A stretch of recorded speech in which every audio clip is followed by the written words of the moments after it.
Here. Commissioner Matoush, Commissioner Donnerat, Here. Commissioner Chang Crawley, Present. Commissioner Slater Carter.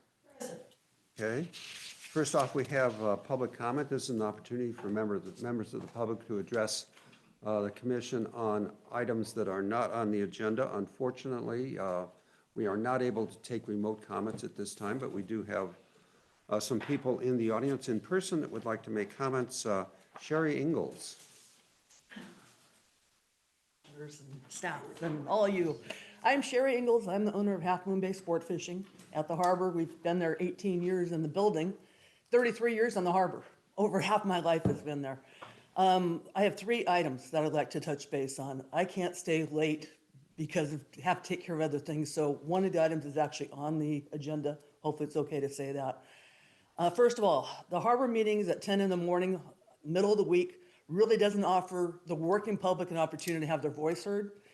The Zoom was a powerful tool. It really could, I think, still could be used if rules were put in place, or maybe there could be some way of having advanced recordings so people could at least make comments at some form.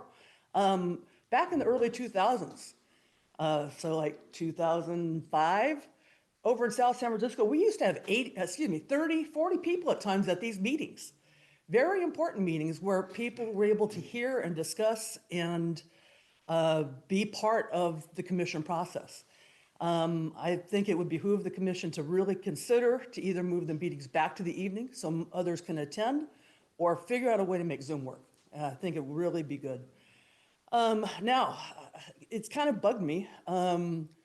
As far as the rents that are reported for the tenant spaces, they always report that we're paying like a piddly amount of money. Well, we have a whole whopping 600 square foot of space to try to make enough money to survive and pay the harbor. I wish that our rent was as low as it's reported, but we actually pay percentage rent that is never considered, never put in there. I don't really want you to, but I just don't want the public to think that we are taking advantage in any way of the harbor. We're doing what we can. The more that we make, the more the harbor makes, because it's based on our gross sales, not our net, our gross sales. And our percentage rate is always much higher than the base rent. So just to throw that out there. Now, the important one is the tenant building remodeling or replacement. I have not heard or been touched base with, and I believe Cassandra over at Mavericks and the new tenants as well, haven't heard any word about the cost or the plans of relocating all of our tenants while the old building is being torn down. Is it going to be temporary containers? Is it temporary buildings? How are we going to get electricity, gas, water, sewers, bathroom, phones, internet? And then where is it going to be? Where's the location in the harbor going to be while this takes place? Then there's also the cost of moving. Everything we have to be moved out, put into something, and then moved back, so we don't have to move not just once, but twice. That's a lot of cost. I really think that the new building should be built first. It just makes a hell of a lot more economic and common sense as far as I'm concerned. Once you build the new building, you can then tear it down or refurbish the old. There's some reason that tear it down, I want it down, it can't be here anymore. That building is rock solid. That building was built of cement and old growth lumber. You cannot even drive a nail into the lumber upstairs in those buildings because it is so rock solid. The cost of the design and the engineering is now estimated at $1.4 million. Design and engineering. And they're only saying $11 million to build it. I don't quite see it. I think it'd probably be about double by the time it's all done. And then a wise man told me that was very successful in real estate. You add to, you don't take away. You have something good, you utilize it. You figure out how to make it work, not how to tear it apart just to demolish it. I mean, what are you going to have? A couple more parking spots that way? That if the tenants were able to move to a new building first, the old building would be much easier to upgrade. You'd have an empty space. You could wipe out all the utilities and facilities that are inside that, but keep the outside. And now you, instead of having an empty parking lot space, you now have another building that can be used for more income for the harbor. And as far as location of the building, I don't know why it is said that it has to be where the old building was. What about, and maybe I've missed something, I've been watching for it. It seems like it would make a lot more sense to have it even the permit parking lot. You have a gorgeous view from over there, and that seems like a very vital part of the new building design, is to have ocean access. You have view of Surfers Beach over there. You have the view of where the kayaks and the boats and the commercial area is at. The other spot would be behind the existing tenant space. So again, that way you're not tearing down, temporarily putting stuff, having more cost, trying to locate it. Now, maybe it was evaluated. Again, I didn't see it. If there is an evaluation that says why it can't be in one of those locations, please let us know. I guess at that point, that's about it. Thank you for your time. Thanks for your attention. Thanks for listening to me ramble on. Thank you for your comment. We do normally limit comments to 2 minutes, but since you're not able to stay, I think we made an exception there. Next up, we have Ed Lorenas. Would you like to make a comment? Hello, everyone. Thank you for giving me a chance to talk to you. It's really good to see you all. My head spins when I come here because there's so many things I want to talk about and I have limited time. And so I'm very grateful for you to get things started. I agree with everything you said. Thank you so much. And I'm going to repeat some of the things she said because it's really important. Having meetings at 10 a.m. on a Wednesday is nothing short of sane is one of them. You're not listening to the public. I'm not going to make assertions about your intentions, but the public thinks that you're trying to hide things, that you don't care about having their opinions listened to. And I'd like to say another thing, very important for you all to hear.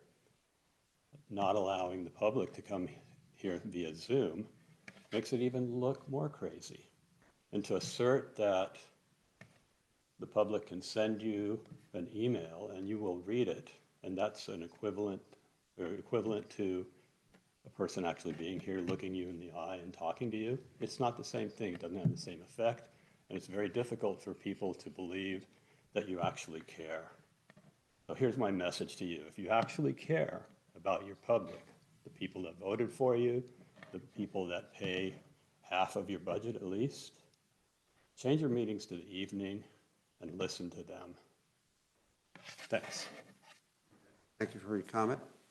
Are there any other members of the public who might make a general comment at this time? Okay.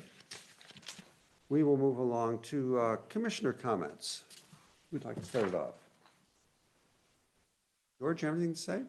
Any comments today? I don't have anything to say. No, not at this time. I guess, well, I think I will say one thing. I'm happy to see that 9th of December, the Harbor Lights thing is going to happen again.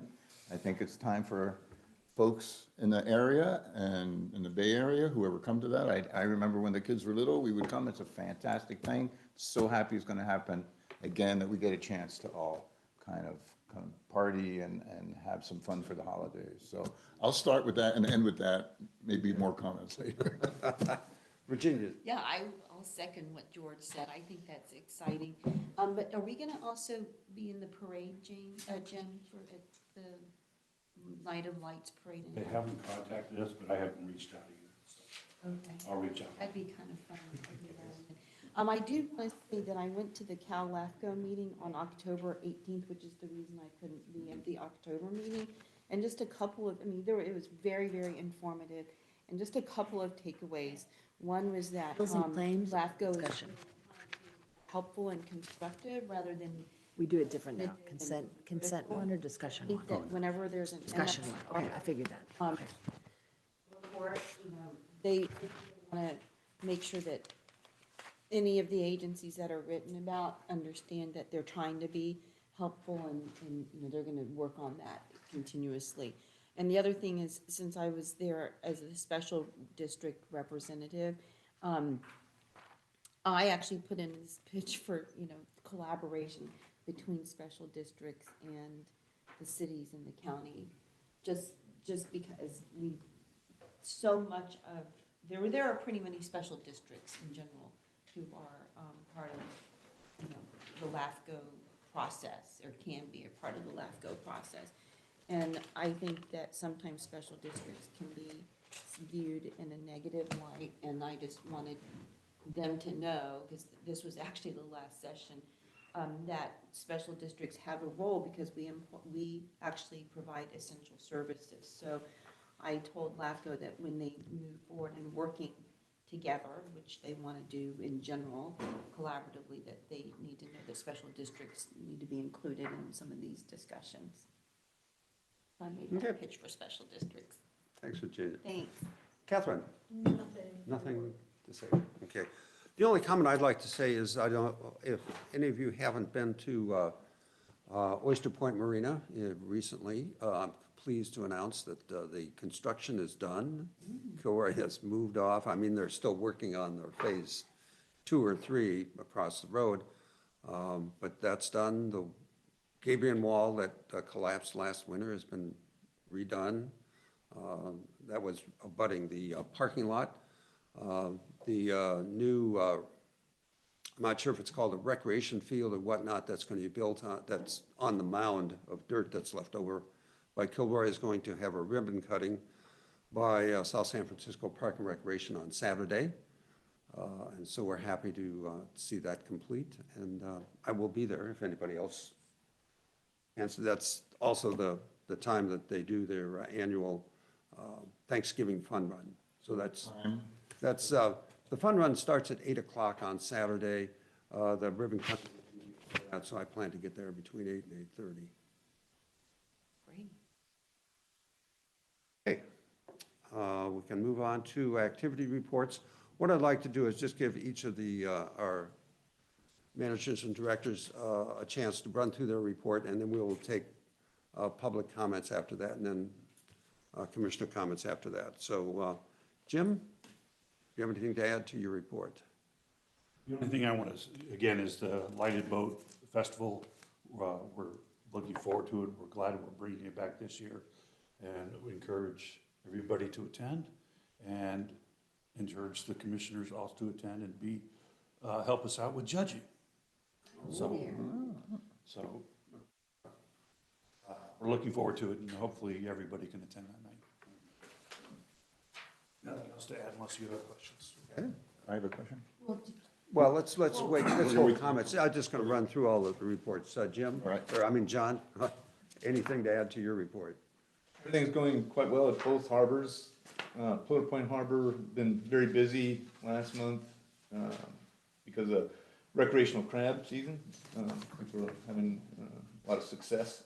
We had launch ramp, nice weekends where the launch ramp trailer vessels, or trailer vehicles were completely filled our lot, and we're at the park on Highway 1 all the way to Sam's. It's been extremely busy. The staff been doing an excellent job at Pillar Point, preparing all the boats for these strong winds that we've been having, and continuing with all their maintenance work. Oyster Point Marina is still hovering around 80% occupancy, which is great.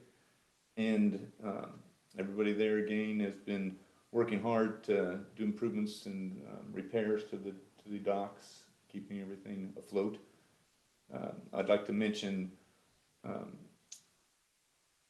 extraordinary work that in response to an emergency situation, Assistant Harbor Master Jacob Walding led the team and was the communications officer, while Deputy Harbor Masters Robertson and Goldsmith responded to an emergency call with people in the water around a burning vessel outside of our harbor.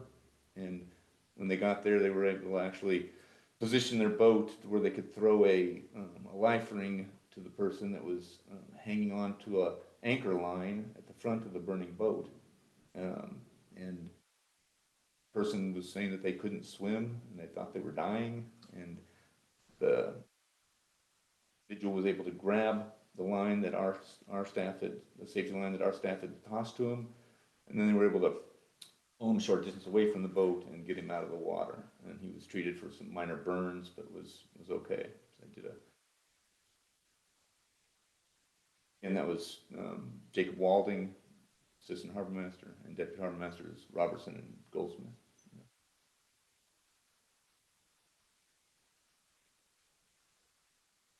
Good morning, Commissioner Zupke, all commissioners, President Zupke. The only thing that I guess I would add to my report is that we're making really good progress on updating our policies. It's a little bit slow because there's, a lot of review that goes into it and a lot of thought.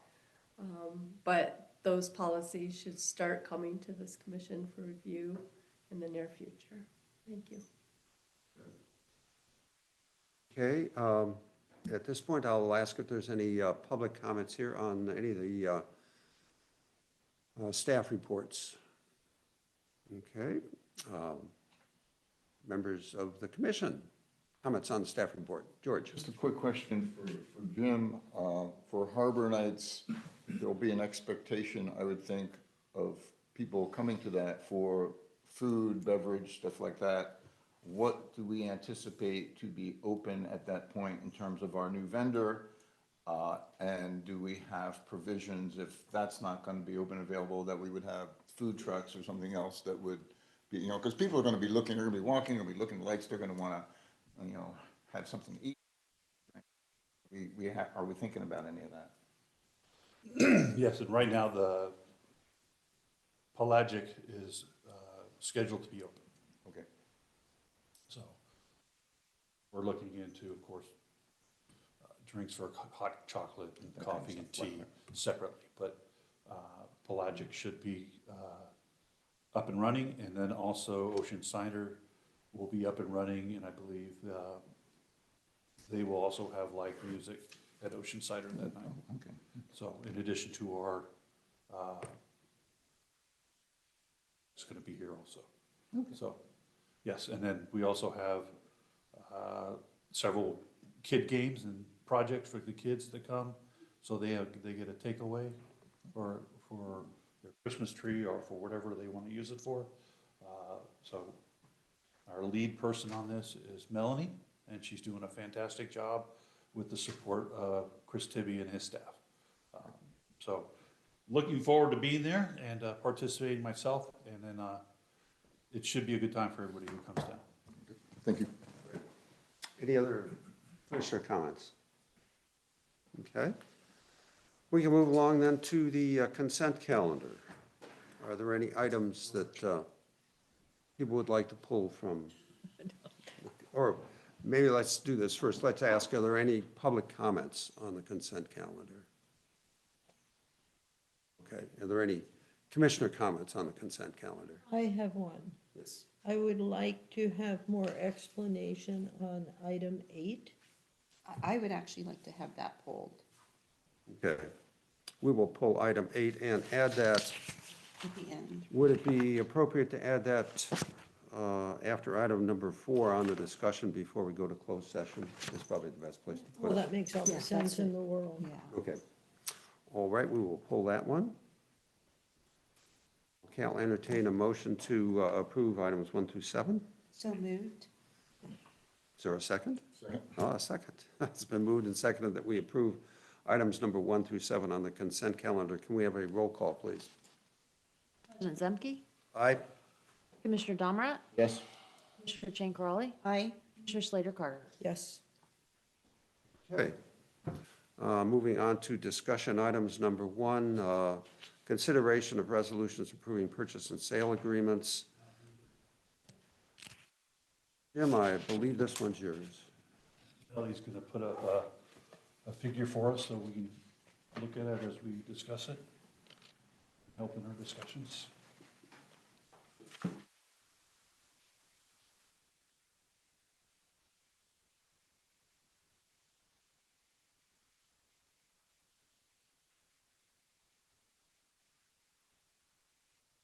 Sorry about this. I have oh, wait, you guys can see us, but you can't see the screen very well, right? Can we move the chairs over so they can actually, so our audience can read? You're okay? Okay. Because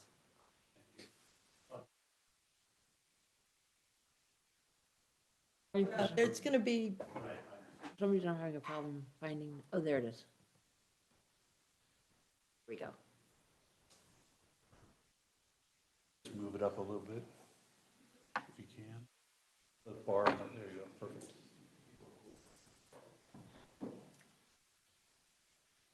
Okay.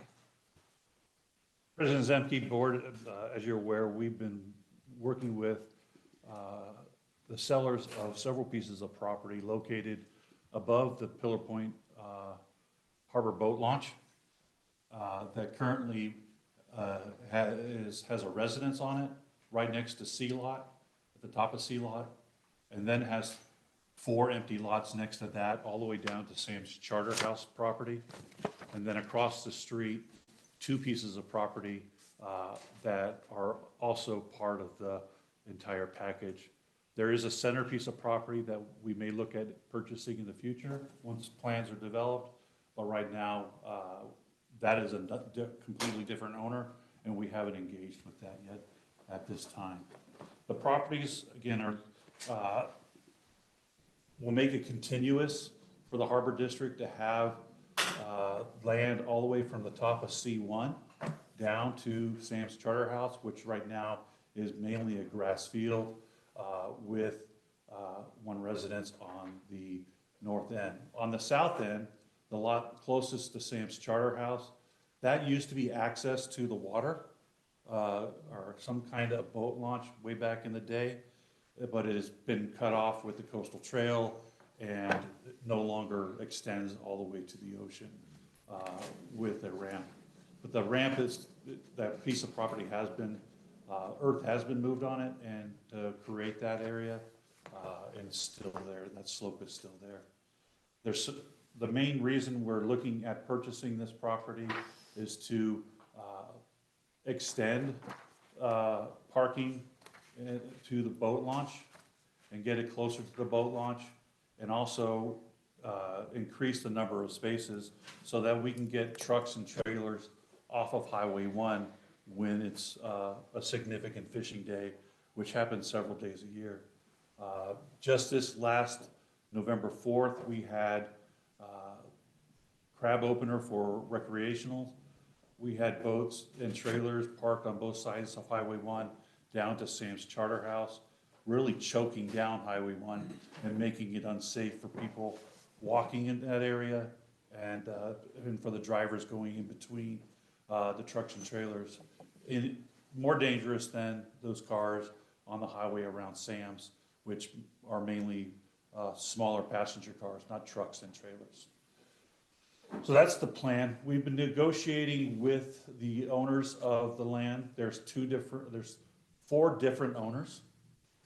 There's 3 separate trusts that own parcels, and then there's 1 parcel closest to Sam that is owned by a individual or family.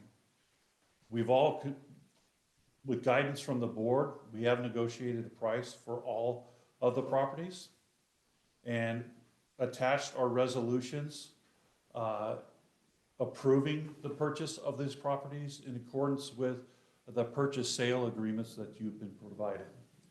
The total price for all those properties, I wrote them down.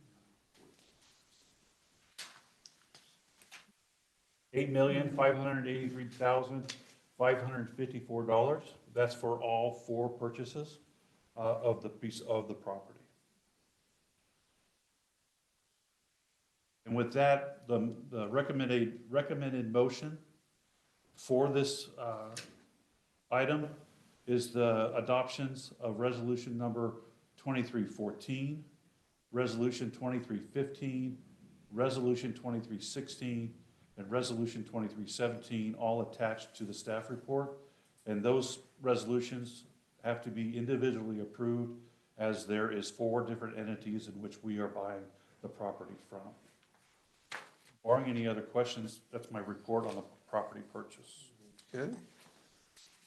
Okay, I'll open it up to public comment. Do we have any members of the public that would like to comment on this? Lorenas would like to speak?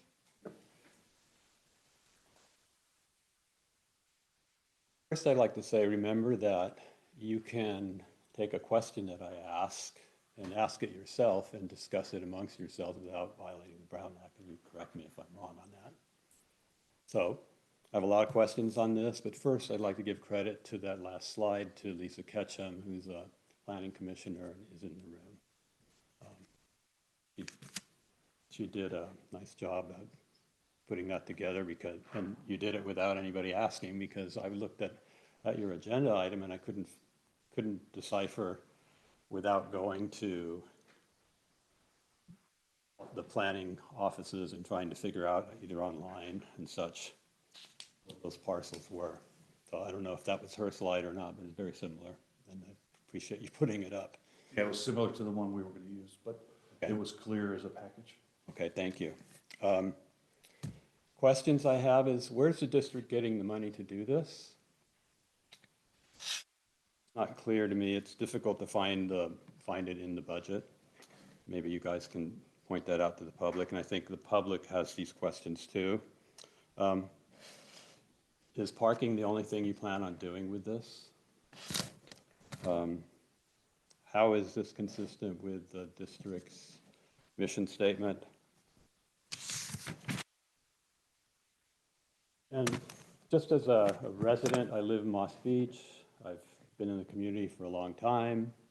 I have a sailboat in the harbor.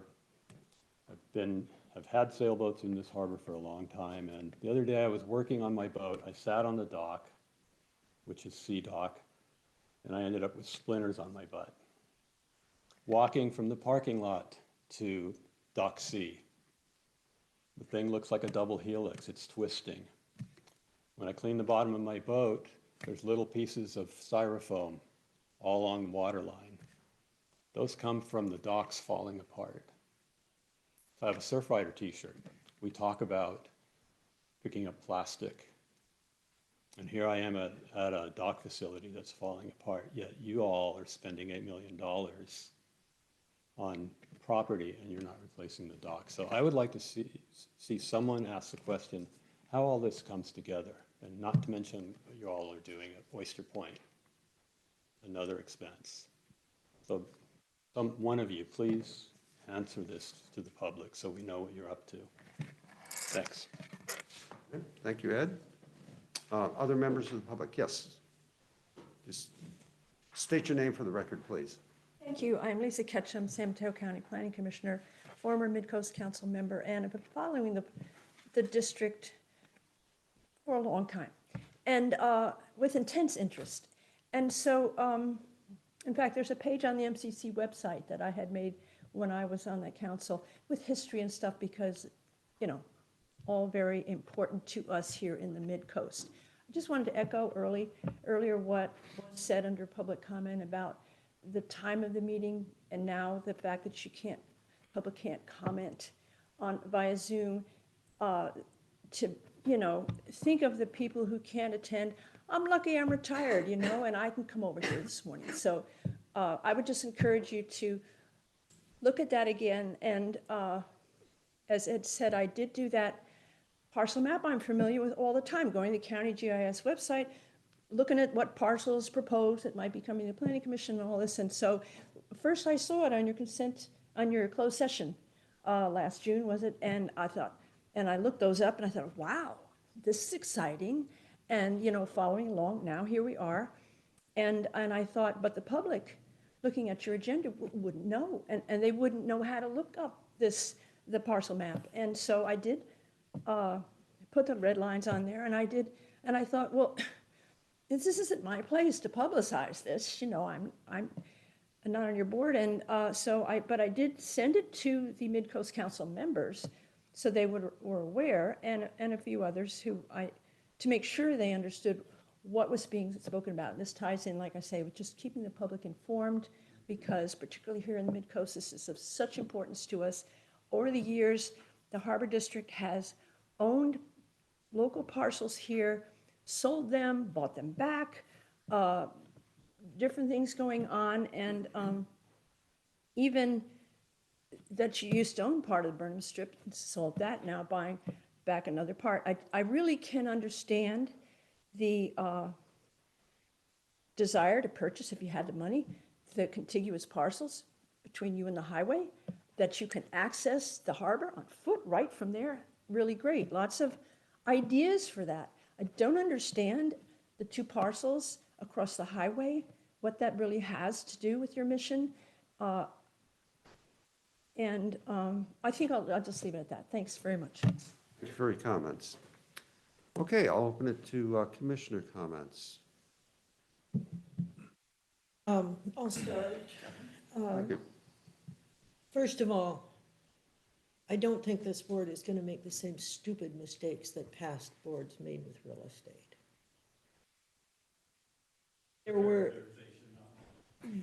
My opinion, only my opinion, it doesn't reflect the members of the public nor the board. But as somebody who has watched what happened with that over the years, I have been stunned at the lack of foresight. And I am one of the supporters of this. We did have a finance committee meeting on where we are going to get the money to pay for this. Harbor District, which is in the agenda, and in fact, recent past boards and this board have gotten our district into better shape financially.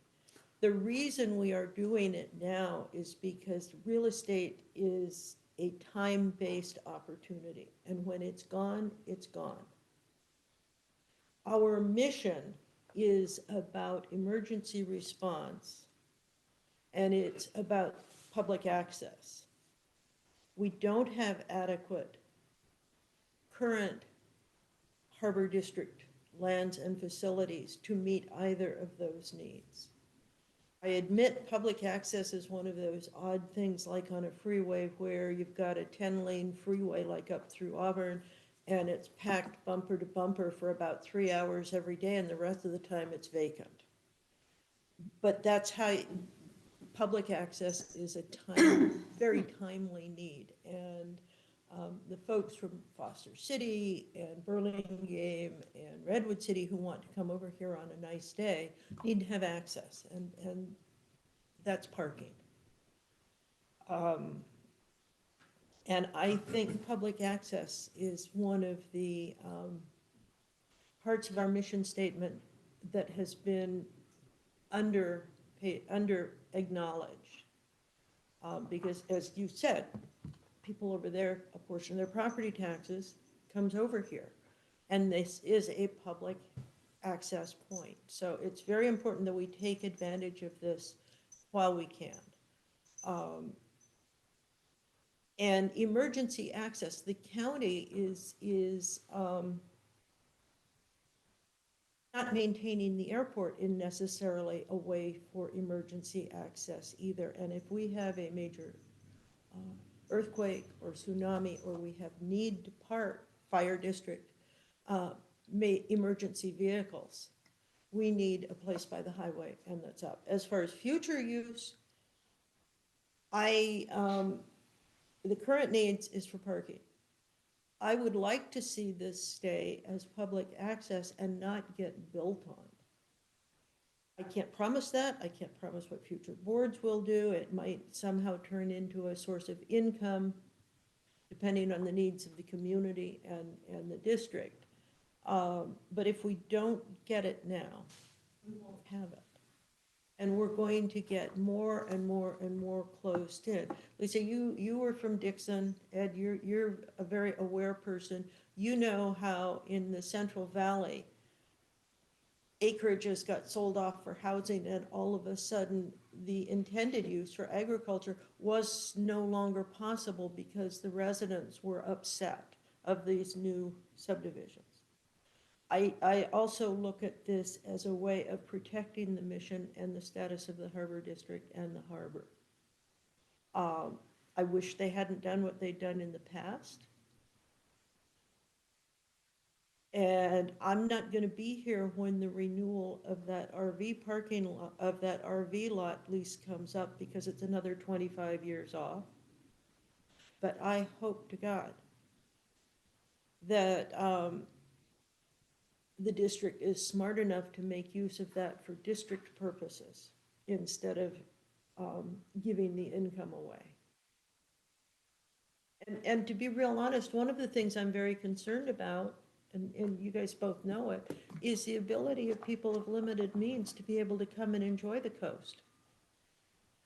This RV park that's gonna be over here is not going to be necessarily affordable. And I don't see other agencies, other than the Harbor District, having either the means or the mission to have the ocean and the harbor accessible to people of all ages and income levels. And so I strongly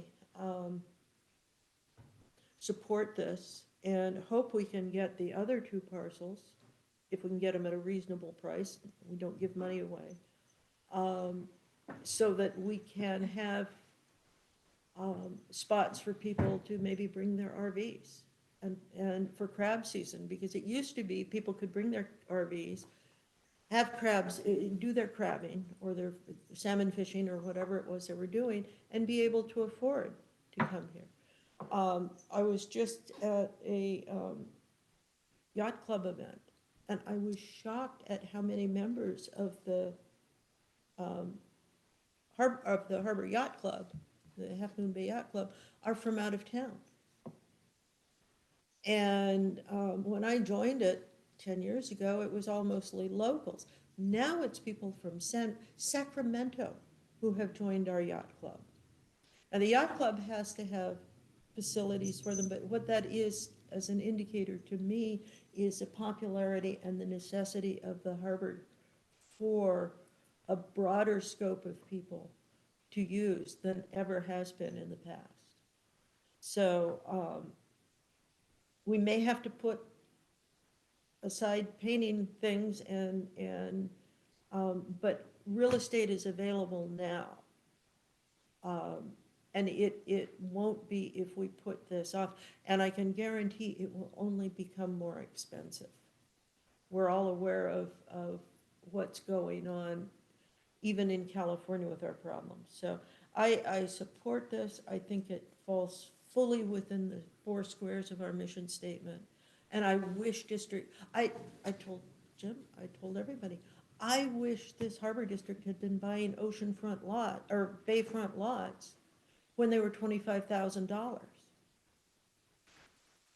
They're not anymore, and they're built on. So there's not much left. And so I'm looking forward to working with the public and having meetings to discuss this as it goes forward. But again, I don't, and in terms of parking, we're going to be discussing how that's going to be developed in the future. I have my own ideas, which don't involve large swaths of asphalt. Because there are many now hydrology-friendly parking lot surfaces. There's porous concrete, there's block and grass, there's all kinds of things. And I think the district should be looking at those, not broad swaths of impermeable asphalt, which just spreads pollution and creates problems. So, and if you have any questions, my number, I'm available. I call back. I'm somewhat and I'm not begging forgiveness, but I'm in a tough personal situation right now. And so I may be a little bit slow, but I do get back to people. Okay, thank you, Catherine. Other comments from the commission? Yeah, George. Just an aside, it also allows us to conceive of concepts that enhance coastline, shoreline resiliency. By owning more and more of the property around the harbor, it will give us options for resiliency in the future, or at least to consider those kinds of options, rather than having it sold privately and then built upon, and we lose that. So that's just another thing that we as a board and future boards can then have as an option of thinking about additional shoreline resiliency.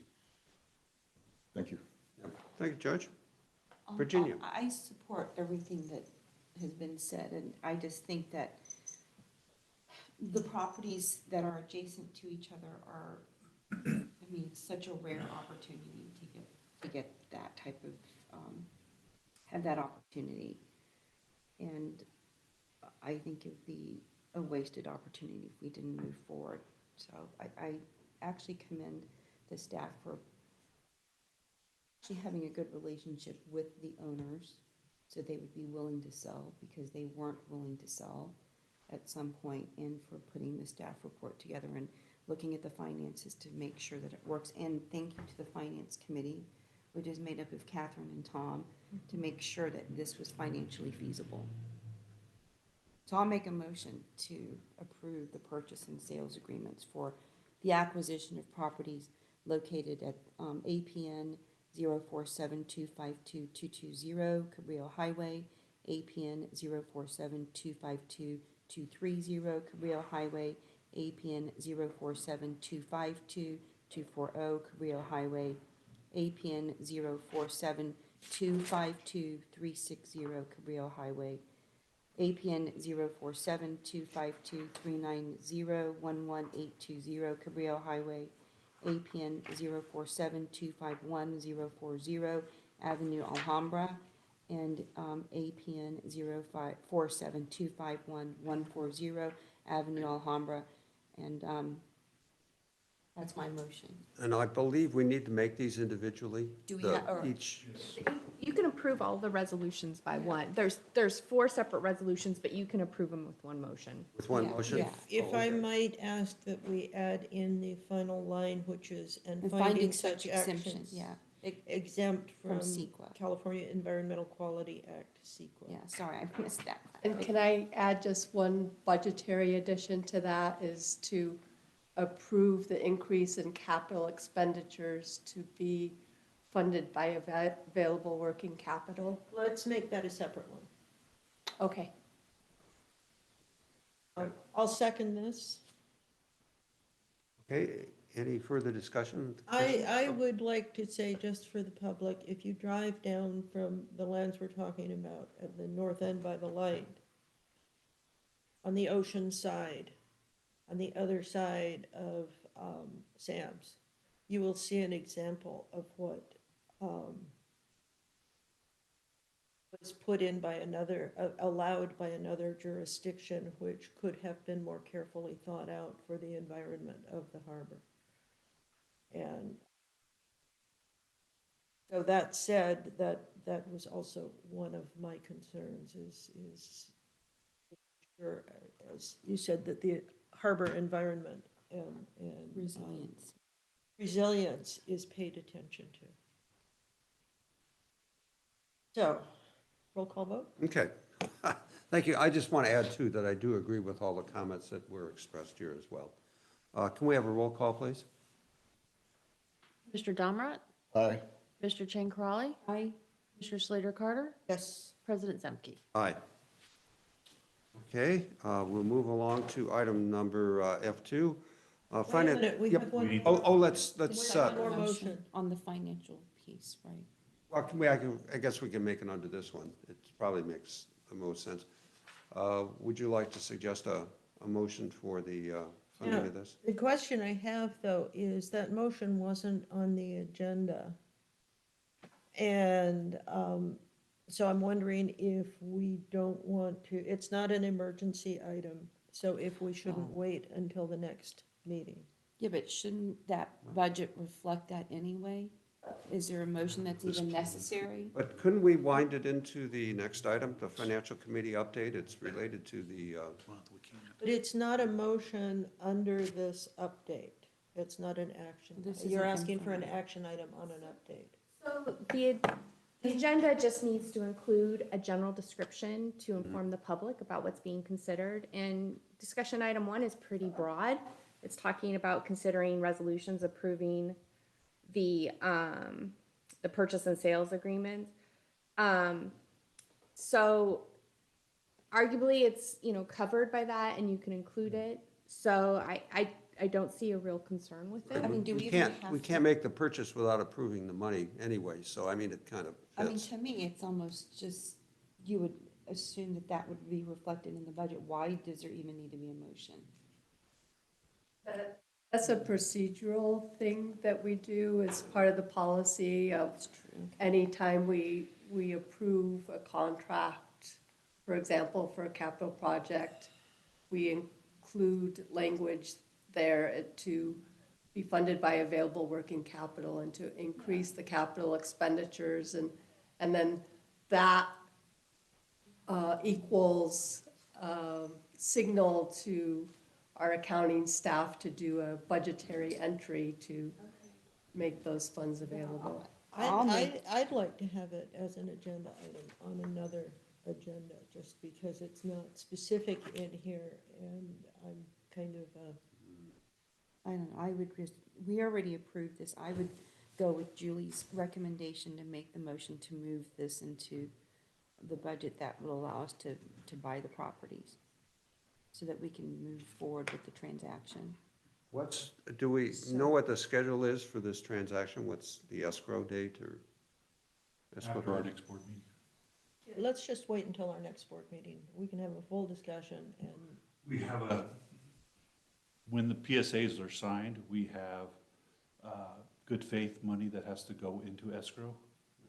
But the bulk of the purchase will become, we're looking at, I think, the 17th or 18th of December, which is the week after our board meeting. I thought the next board meeting was on the 20th, or is So it? we would need that Or maybe it's the same. budgetary authority to put the deposits Right. in. As someone who has spent many years going through old agendas, looking for how boards got to where they were, when I was looking at the agendas from past history, I prefer that things are separated out and acted on so that it's in the public You're right. record. Can approve the resolutions today, which will allow us to move forward, and then call a special meeting the week of the 11th to enable us to close on the 18th and 19th. Let's do that. I'm Yeah, fine with okay. that. Thank you. Okay. Well, Move it. so, hold on, let Nope. me just add one. So Jim, this means that you're gonna notify the seller that you approve this? Yes, we'll execute the PSAs. The only thing now is the dollar amount, Money, yeah, the down payment, and I have to go to one of the PSAs to get that. okay, perfect, But we'll work on that. thank you. Okay, we can move along to item number 2, Finance Committee update. Lisa, Catherine? let me just say thank you, Lisa, for coming. Yes, we held the Finance Committee meeting on November 1. It was, we went through all kinds of details. But, and again, I will give praise to past Harbor District boards, some of what, because and to the staff, because the district is in a position where we can buy these lands. And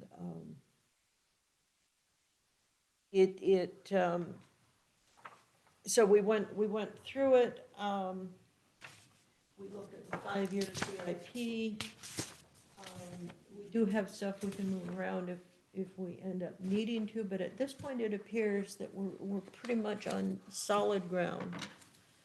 And need to take advantage of what, this opportunity that has come to us. So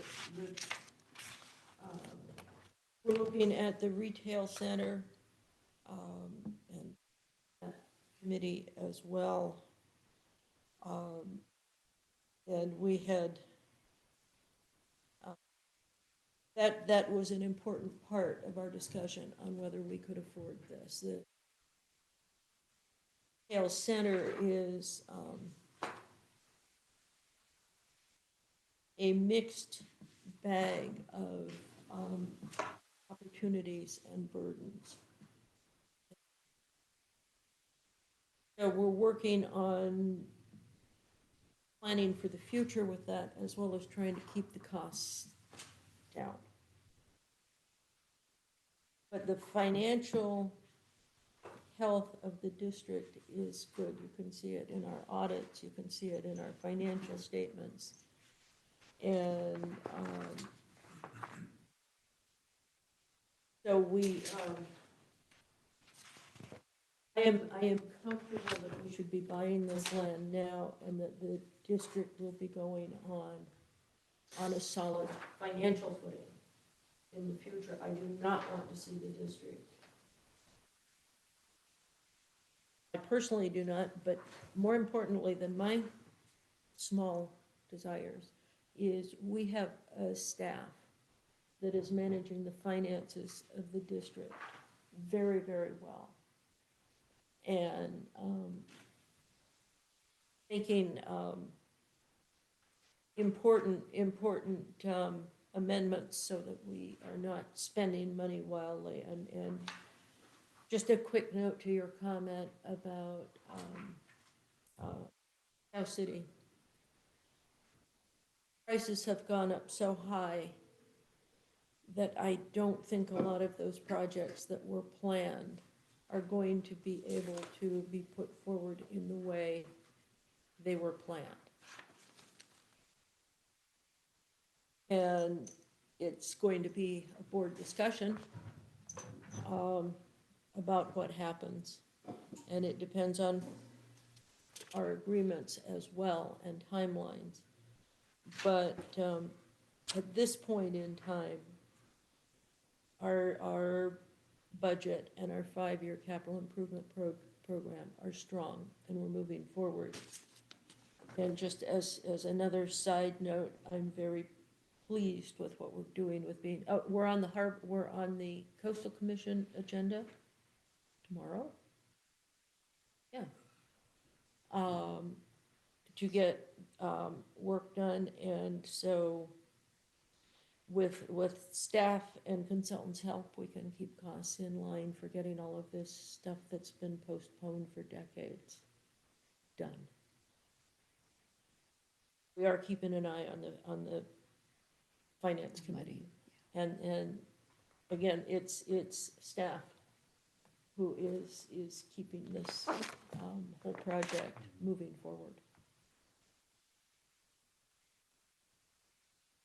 Yes, Virginia. So Catherine and Tom, who's not here, thanks for doing all of this, and to staff too. And I just want to reiterate that the ad hoc committee has taken into consideration the financial pieces. That's why confident that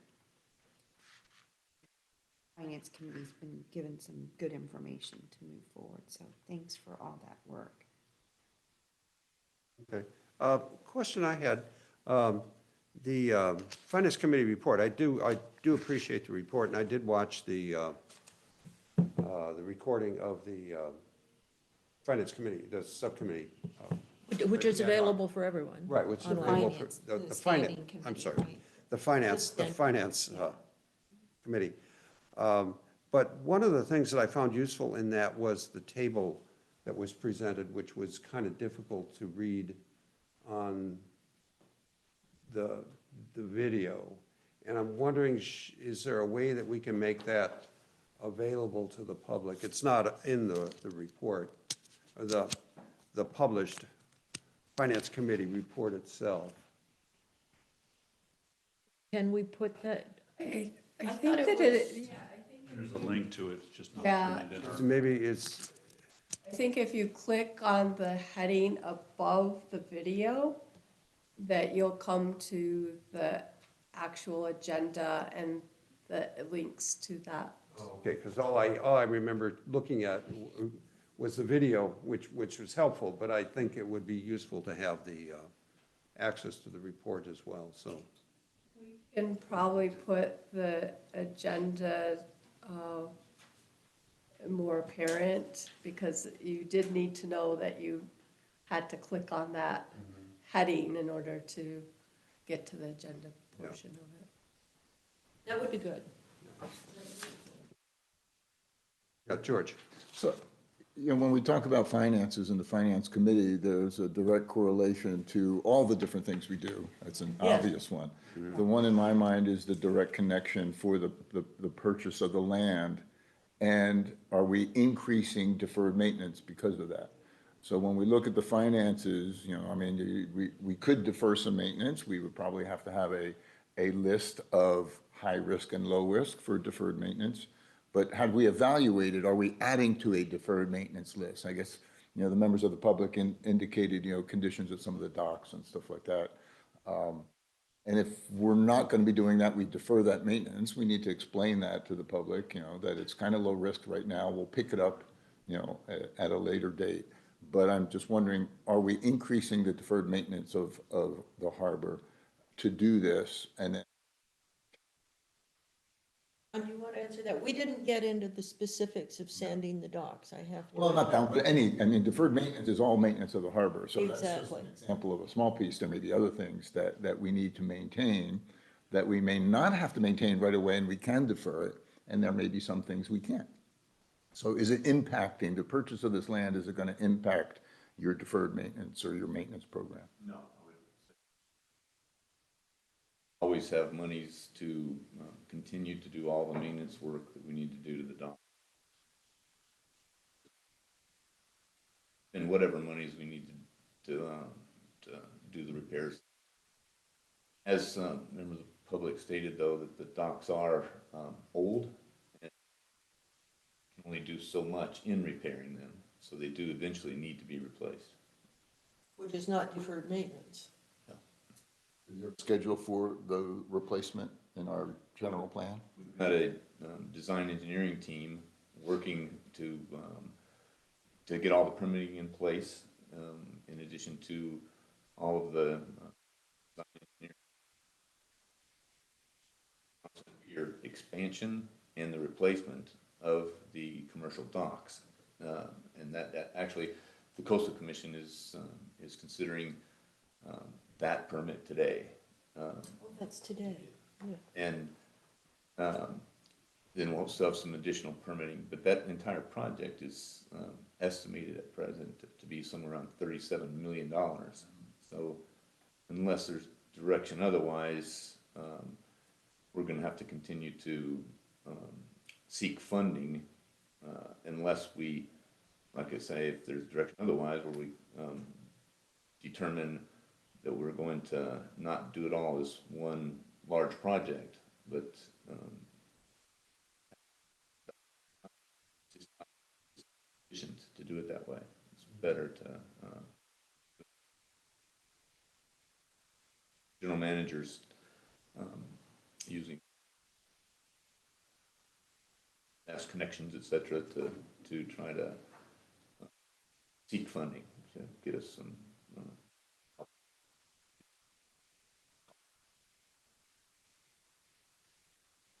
I just realized that we did not provide an opportunity for public comment here. If there's any member of the public that would like, Ed, I could see it there. Ed, would you like to make a comment? Thank you. First of all, I'd like to say that while my comments might be, I wouldn't say negative, but a little assertive, let's say, it's only because I care about what the district does. I believe all of you have the best interests of the district at heart, and the public. But now I'm a member of the public, so I'd like to tell you a little bit about what the public thinks. With this Finance Committee report, I too, and thank you, Commissioner Zemke, for pointing this out, I too tried to I clicked on the link and found that what I got was a video. So I either had to watch the whole video and then pause it and try to find the information. So I didn't have the patience for that, so I went to the finance report that I could find. And it was like archival research. And so just as a member of the public trying to understand what you all are doing and the decisions you're making and why you're making them and how it relates to what we as members of the public care about, it would be great if you could summarize some of these things. And you started off really well in this finance committee report. You had a list, budget document, projections of available funding, market analysis for Pillar Point Retail Center. I was thinking, hurrah, as I read this, I'm going to have a summary of this and I'll be able to understand what you all are up to. I was shocked to find that we'd had a video. If you could have followed up and just said, here's a discussion on the budget, just the highlight, this is how we're going to get the funding. This is what we're doing, not the whole thing. It would help me and the public understand what you're doing. And just another comment. With respect to fixing docks and things like that, the discussion you all were having is, and John, thank you again for being so clear in your description of this. Fixing docks is not the same as building new docks, and that's much more expensive. But I can tell you this, the guys that operate down there work really hard to keep those docks literally afloat. That's not, I mean, John, yeah, that was exactly the right wording. They work hard to keep the docks afloat. And one of the things the public should know is that the guys go to Oyster Point, where you all are building new docks or haven't completed, I haven't been down there, and pilfer stuff from there to fix things over here. So we get used electrical posts, whatever, to keep our docks here at Pillar Point running. But just as an example of how hard your guys work just to keep things floating. And so there's no question they need to be redone. And it's a huge expense. So how does that fit into the picture that you're drawing? And just one last thing and I'll go. I didn't disagree with the idea of buying this property. I just wanted to know what your plans are and how in the world of budgets you're going to afford it. So thank you. Okay. I will just add that the docks and the need to move usable and recycle portions from Oyster Point to is based on past board decisions. And we are trying to work through that history. It can't be done immediately, and to be honest, it makes, again, it makes me even more complimentary of our staff who can recycle things when they know full well that through the permitting process and all of the other shackles and weights that are put on staff and the board to be able to put in new materials, you're keeping ours going with recycle, which I like. That's sort of, reuse is better than throwing it away. And so you'll be seeing us now that we will be through coastal, since the coastal recommendation, albeit with a whole lot of conditions, is to approve Johnson Pier and these new docks. We can get going on this.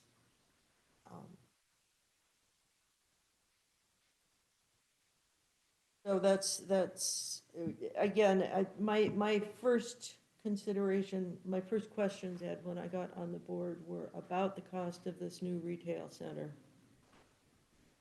And then this land came up, and it's about keeping the harbor district out of the financial swamp. So many good ideas, but we always have to be able to afford them first. Thank you. So we don't need to, There's just information only. It's Yeah, just just information only. I'm information. sorry, I'm looking at page 3, which is approved, so we don't need to approve anything. Any other further comments on the Friends Committee update? Okay, we'll move along to item number 3, Pillar Point Harbor Retail Center Replacement Project Update, change order number 3 consideration. John? This is it'll be a motion to approve the change order request number 3 for an amount of $784,869. Additional design engineering monies for consultant Goring and Straja for the Pillar Point Harbor Retail Center Replacement Project. The board got an update on that design project last month and made a recommendation to postpone a decision until after the Finance Committee was able to review our and be able to report back to the board and make a recommendation on whether or not to approve increased monies for the design engineering of the new retail center. That, I'm happy to answer any questions, and we've also got the design engineering consultant on Zoom to answer any questions you may have for him. Okay, thank you, John.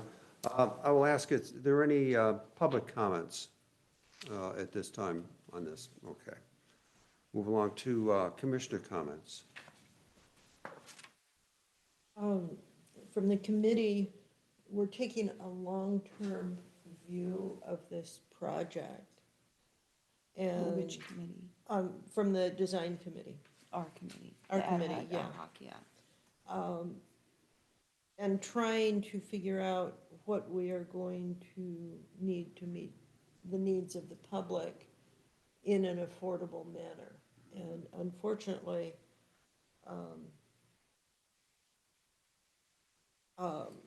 it has resulted in some concerns that, well, fortunately, some concerns were raised, which we are trying to deal with. And it has also seems to have, it has increased the proposed size of the project. And so my logic, personally speaking, is I would like to be able to get this approved with the larger size, and then we can build it in stages as necessary. But my experience has been that you need a good comprehensive overall plan to begin with. And so I think this is a lot of money, and That's my heartache. I will say one of the things that the design committee members have been fighting, or arguing for, fighting is the wrong word, but pushing, pressing, and insistent on, is that the new $2 million bathrooms be preserved. There The was ADA bathroom. the ADA bathrooms need to be sort of incorporated into the design, not just redesigned and replaced. That's maybe a past pattern and practice of this district. It is not going to be the pattern and practice while I'm sitting here. If we've got it and we built it, good designers can figure out how to design around stuff. One of the problems with it is the elevation of it. But we'll figure that out. So I think that my recommendation is that we approve this change order and get things nailed down in terms of the design elements, so we can do some more serious, other serious planning on how to move forward, because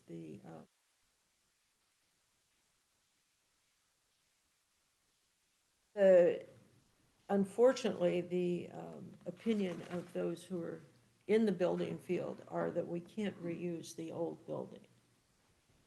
it has serious elevation and wear and decay problems. And having personally done a fair amount in, more than average, but certainly not at a professional level, of working on houses, I can tell you that when you, I can say, I have a house in Montero that was built in about 1955. And we bought it and we thought, oh, wow, this is really great. We can just use it. And then it turned out, after we bought it, that it was cut into the hillside and it had major water flow problems around it. And we had to dig out the entire subterranean structure and put in drainage and French drains, something that people had just been painting over the wet spots on the walls for years. And then we got working on it and we noticed that the concrete block in the 50s had been put in. It hadn't been able to be painted, and so it had rusted, and the rebar was fracturing the concrete block. Rebar will, when it rusts, John or Jim, expands 7 to 10 times what its original diameter is when it's rusted. And so it blows out concrete. So what we thought was a fine, stable-looking structure, we've had to do all kinds of work on to support it and redo concrete and rebar and all of that kind of stuff. Those, I bring that up in that kind of detail because those are the kinds of problems that we can run into on these older buildings that look perfectly sound and solid. And so that's, we have to be looking at avoiding those kinds of costs while we're looking at putting this new building in. So I suggest that we change order, and I can guarantee that the committee is, and Jim and John are going to be managing this closely. Okay. Other comments? Yeah. Yeah, I have a Virginia. comment. So, during the ad hoc committee meetings that Catherine and I are a part of, these meetings, I have to be very honest that I was, and I think Catherine was pretty shocked that the cost would be this much. Oh, I don't even understand how it got to be that much. It was kind of a surprise, but, you know, I understand the scope of work that has to be done. I just want to know if we're going to be surprised anymore.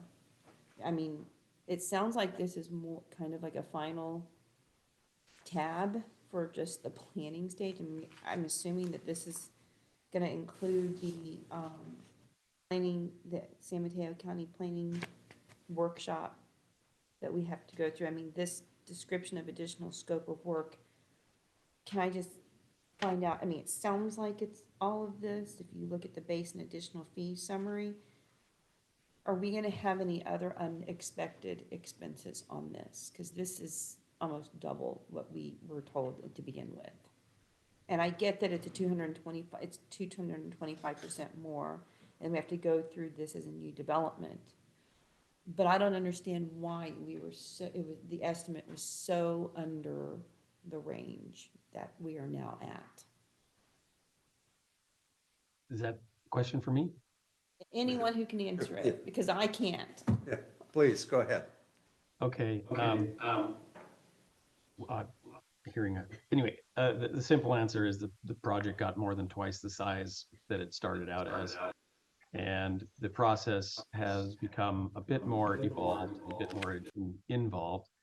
And we don't anticipate any further changes unless the project continues to get larger, which ultimately is to the district's benefit in terms of income. There is one caveat in the proposal, which is the amount of public hearings and back and forth during the Coastal Commission process is unknown. I believe what we have in the scope of work there is to prepare all the required materials, attend all the required hearings, But if it snowballs after that unexpectedly and without our ability to predict it, at that point, we have to raise our hand and say, we're on our third hearing. We didn't anticipate that. It was unknowable. What I can counter that with is by saying, one of the things about choosing this site is our preliminary conversations with both San Mateo County and the Coastal Commission have been generally favorable in addressing one of the questions that came up earlier by one of the speakers. One of the reasons we're on this site is because the others were clearly made to be or described to us as being non-starters with the Coastal Commission. So we're choosing the safest route in that respect.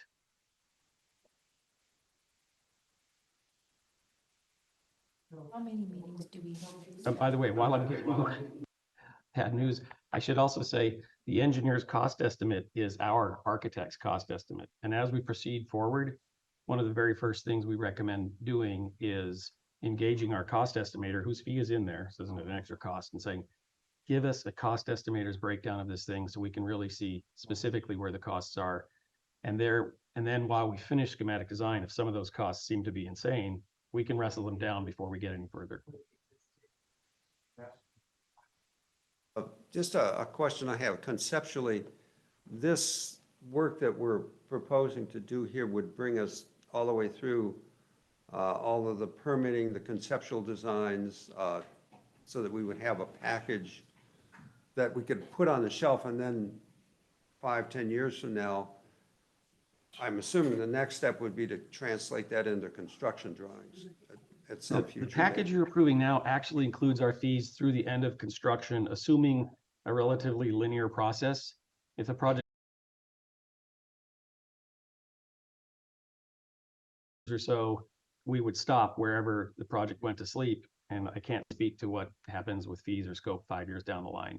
But the entire package you're looking at is finish schematic design, get entitlements, do the working drawings, manage construction, do a punch list. It's soup to nuts.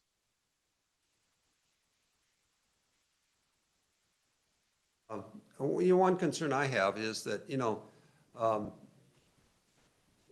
I don't see us really putting a shovel in the ground on this project for 5 years at least,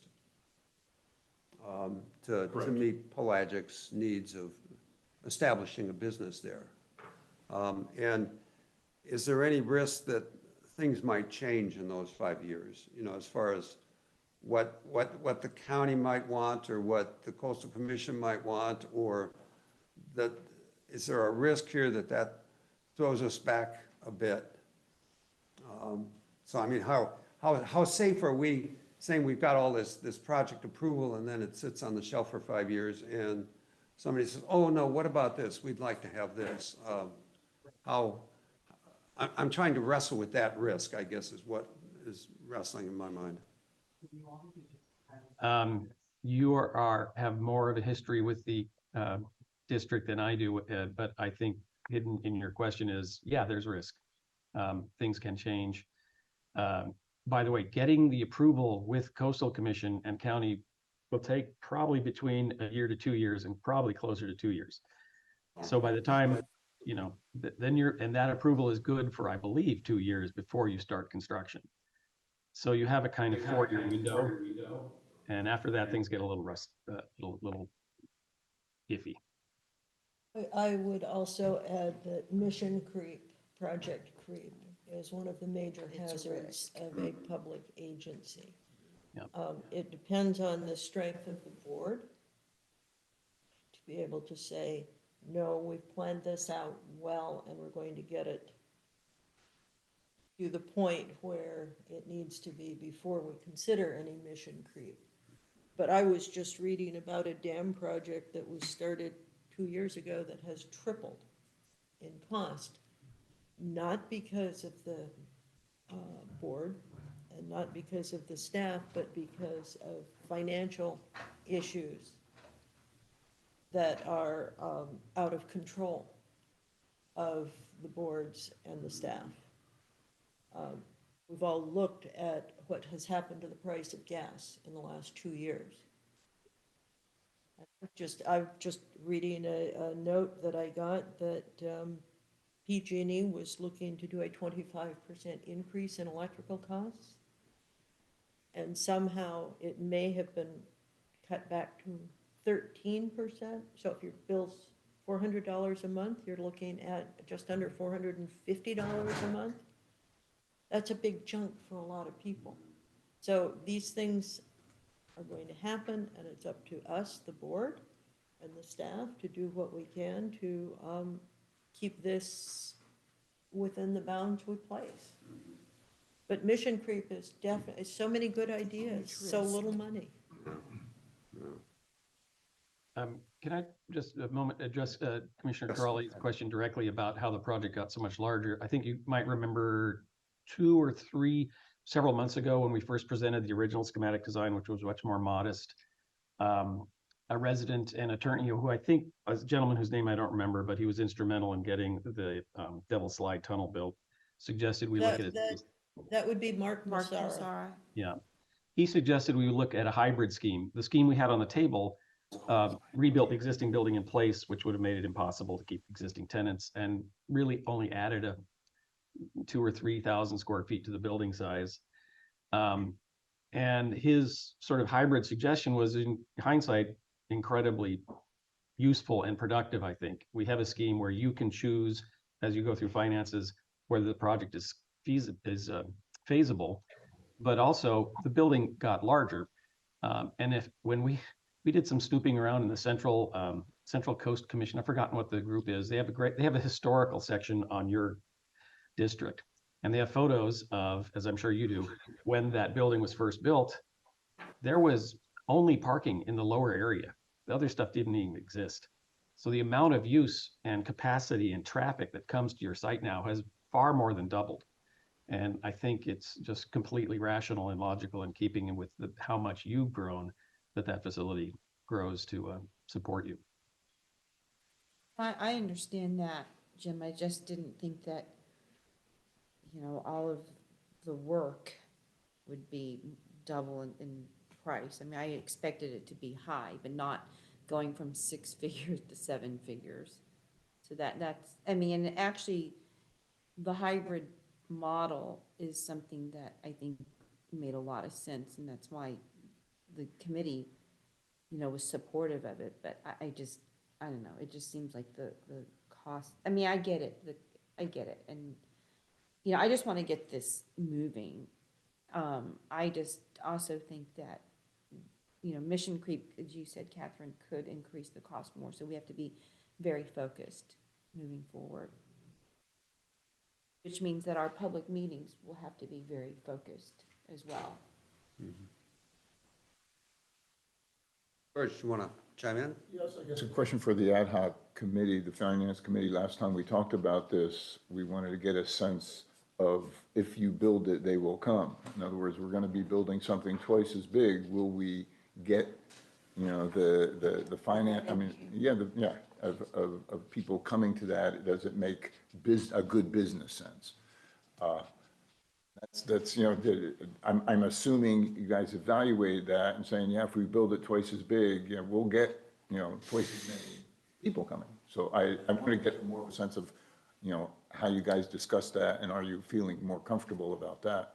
In commercial real estate, parking is always one of the key factors in whether people can or will come, particularly when they need to drive.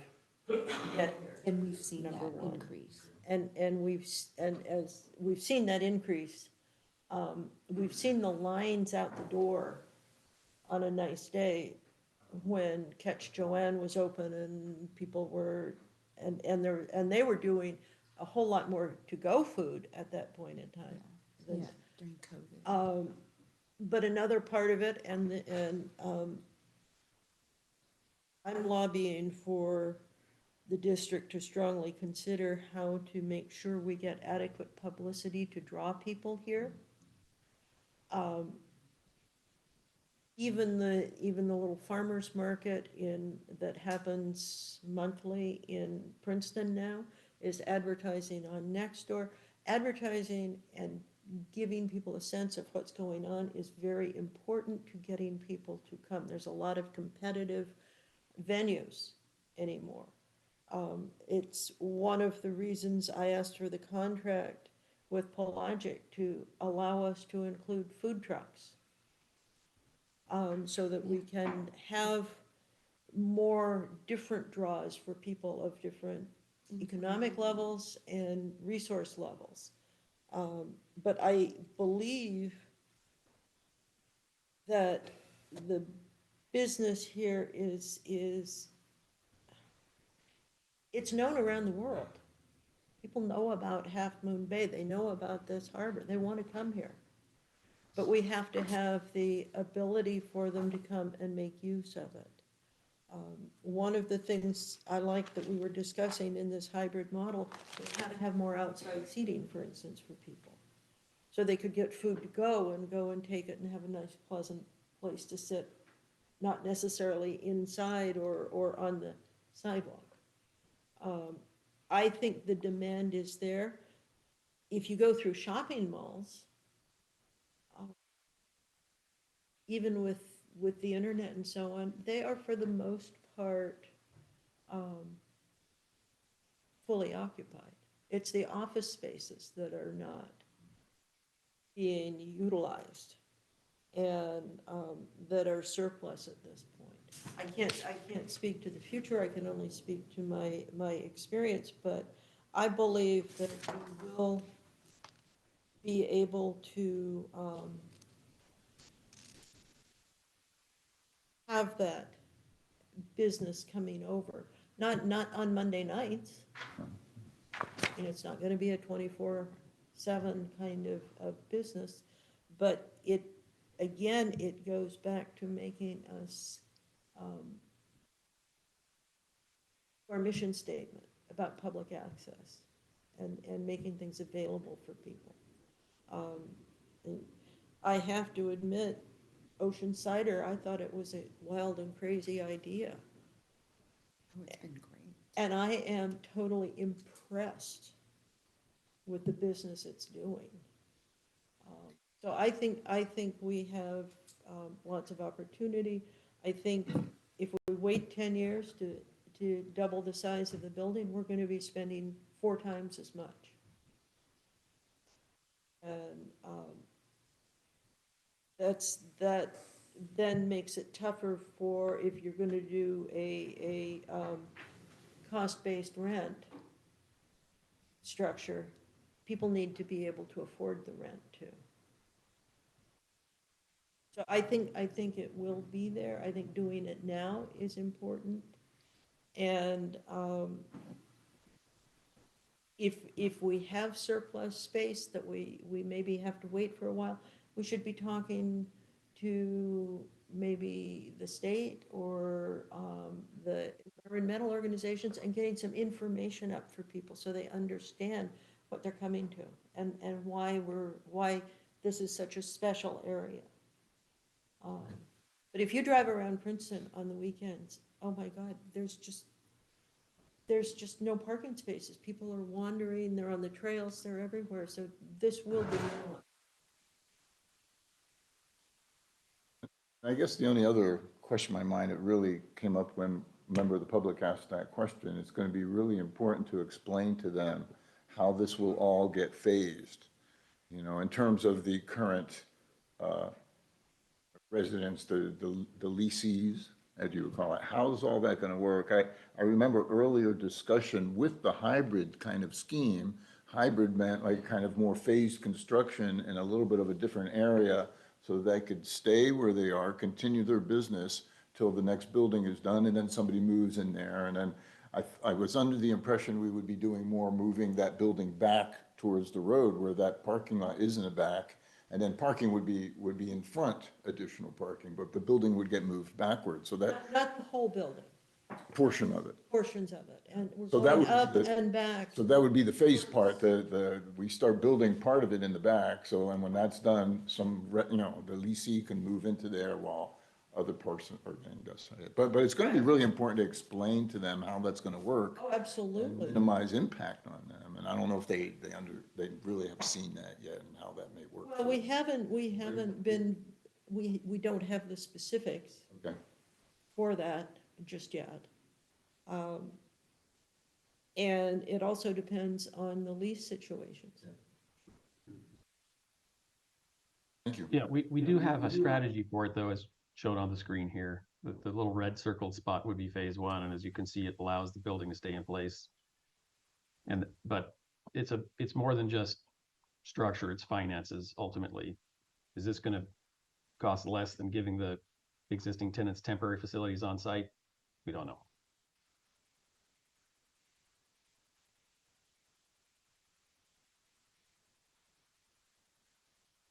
Yeah, okay. Did we have any public comment? Ed, would you like to make a public comment? Yes, please, thank you. A few quick things. If you want to expedite the plant permitting process, there's two things you can do. One is make sure that the public supports you. You can't underestimate public support, and I don't just mean the locals, but everyone that uses the harbor. If you get their support, it'll make the permitting process much better. And then secondly, it's very important for the permitting agencies to see how what you're doing relates to the strategic plan, and that you actually fit all the pieces together looking into the future. And I've looked for something like that in your publications, and I haven't seen it, especially with respect to this particular project. Any further comments from the commission? Okay, I'll entertain a motion. Move. This would be a motion to approve the change order number 3 for design engineering consultant Goring and Staja for the Pillar Point Harbor Retail Center replacement. And we need to add that we're going to approve an increase in capital expenditure appropriations for this amount to be funded by available working capital. Right, okay. And that is a subtext to this particular agenda item. That's just included in the motion. Okay, Yeah. okay. Okay. Do we have a second? Second. Okay, can I have a roll call, please? Mr. Chang Crawley? Aye. Mr. Spear Carter? Yes. President Zemke? Aye. Commissioner Domrat? Aye. Okay. Moving along to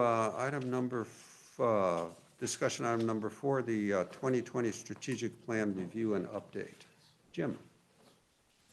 Good afternoon again. In reviewing the strategic plan, since the strategic plan's been drafted, we also drafted a master plan, and then referring back to the strategic plan that was done in 2020. The plan should be looked at by the Harbor District just to make sure it's still current, or if any updates need to be made to that plan. So my recommendation to the board is that we update the 2020 strategic plan to make sure we're staying on course. And if some items either fell off or we need to add, we can do that at that time to the strategic plan. And again, be more specific with the strategic plan too, as a master plan has been adopted. To do that, we need to solicit for a consultant to help us with updating the strategic plan.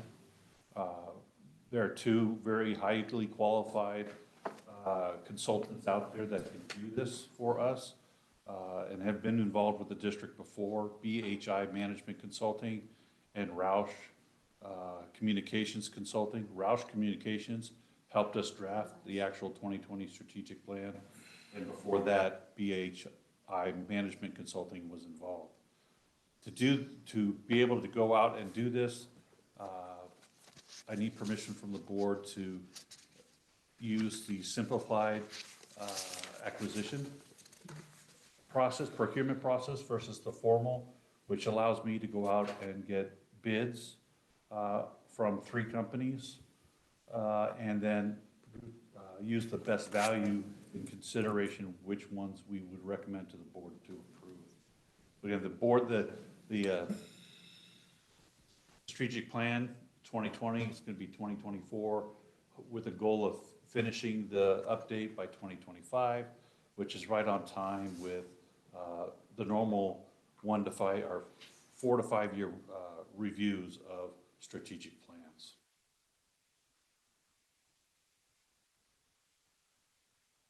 Barring any questions, that is my recommendation and my request.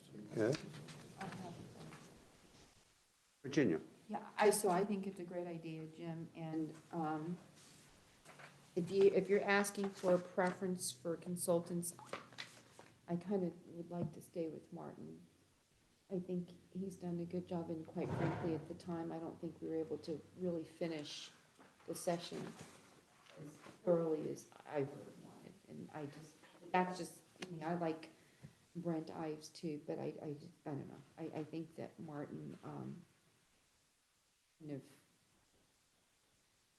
had some kind of vision on how, he wanted to work with the board on doing that, but that's just one person's opinion, but I think I was out of all the commissioners here, I think I was the only one on the board at that time, so that would be I my think so, preference. yeah.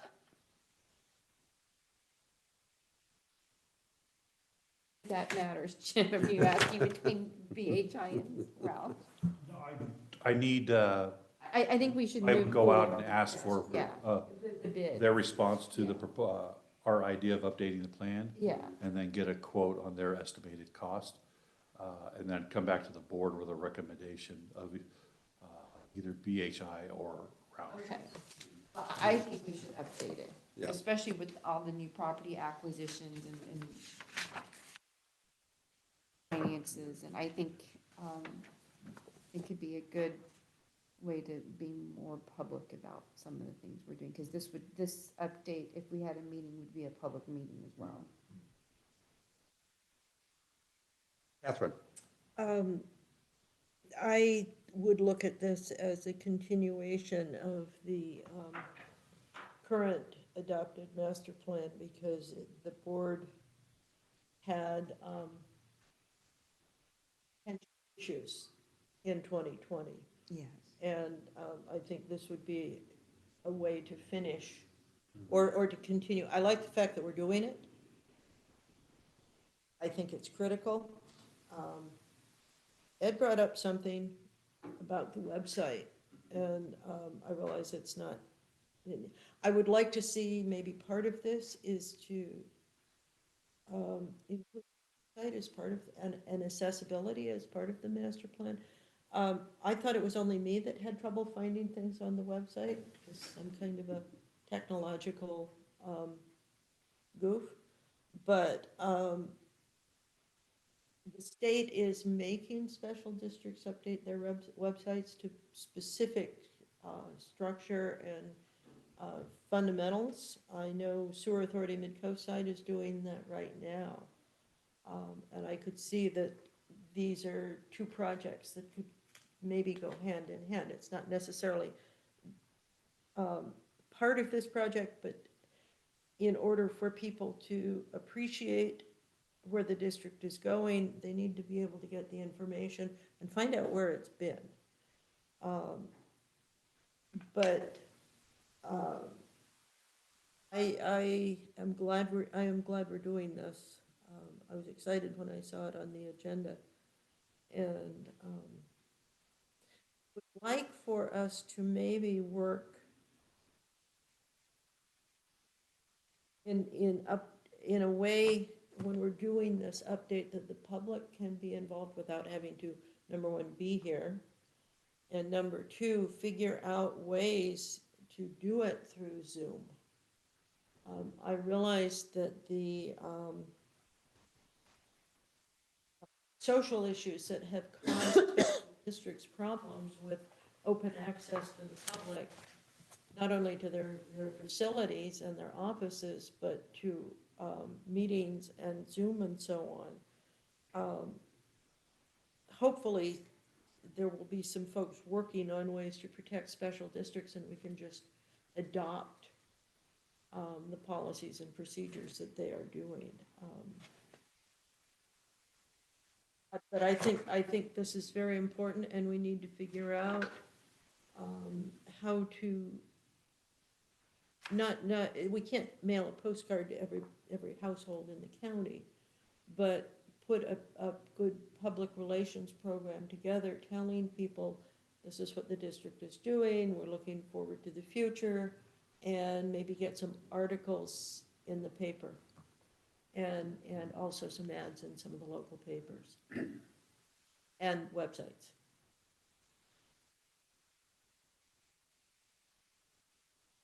George? Similar along the lines that Catherine was talking about, in 2018, there was a public workshop to go over the 2020 plan. Get the public's input into what it's going to look like. I would assume we would do that again. 2018 was a different year, and things were happening differently.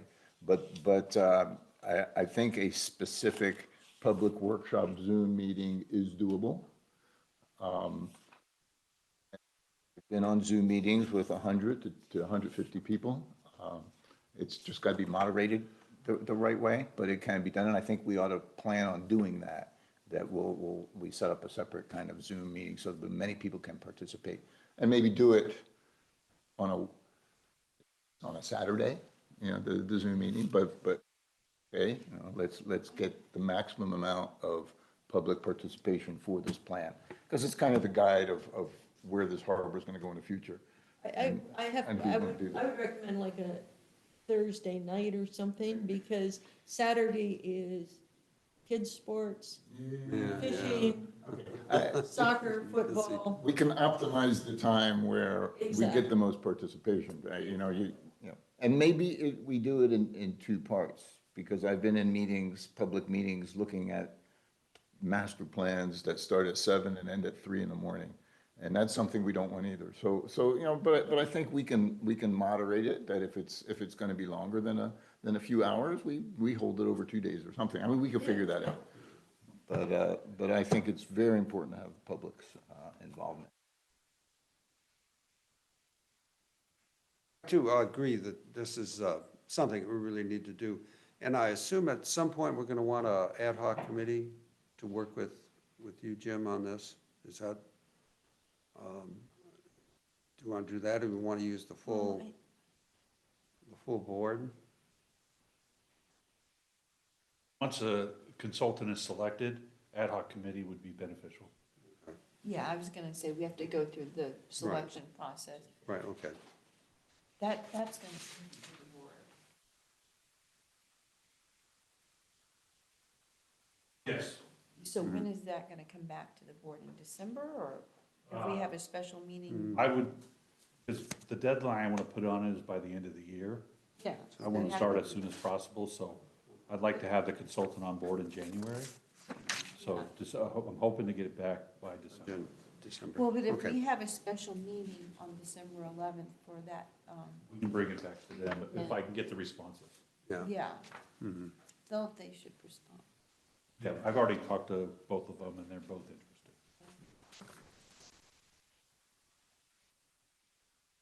Okay, any further comment? Any further comment from the public on this? None? Okay. I'll entertain a motion to approve this. And we still have to do item number 8. Are you asking for number 4? Number 4, Yeah, I'll make a motion. or do we want to, do you need a motion Do on you this, need- or is just affirm to affirm? we just your- affirm that you can go ahead? Motion would be best, I think. I'll make the motion okay. then. I'll To- second. Yeah. That's to affirm the general manager's request to update the 2020 strategic plan and authorize him to obtain professional services of a consultant under the quote-unquote best value concept using the simplified procurement process. Second. Okay. It's been moved and seconded that we affirm general manager's desires here. Can we have a roll call, please? Mr. Slater Carter? Yes. Mr. Chang Corrali? Aye. Mr. Delmerit? Yes. President Zemke? Aye. Okay. Next, we will go back to item number 8 that we pulled off of the consent calendar, Surfers Beach Restoration Pilot Project, Eelgrass Mitigation ESA proposal. John? This is a motion to approve an increase in capital expenditure appropriations of $50,000 to cover district consultant ISA's continued engineering and planning costs for the Surfers Beach Restoration Pilot Project and permit required eelgrass mitigation efforts at Pillar Point Harbor. The board, over the last 2 months, had presentations from our consultant Damitz regarding the, and updates on the project regarding the Surfers Beach pilot project, beach restoration pilot project, and actually approved additional monies for consultant Damitz. Working with consultant Damitz since 2018 was the design engineering team from ISA. And the board first approved a professional services agreement with ISA for $105,000 in 2018. Then increased it to 226, and then now, because of the additional challenges that Damitz explained to us over the last couple of months at our meetings, they continue to have challenges with the eelgrass and all of the costs associated with addressing the eelgrass mitigation. Has made it to where ISA's estimated monies that have already been pre-approved by the board have already been expended. So they're now estimating they'll need another $50,000 to take us all the way through project construction. We've got Bob Mateo, I believe, and Louis White, and I think Damitz is on as well, if the board has any further questions.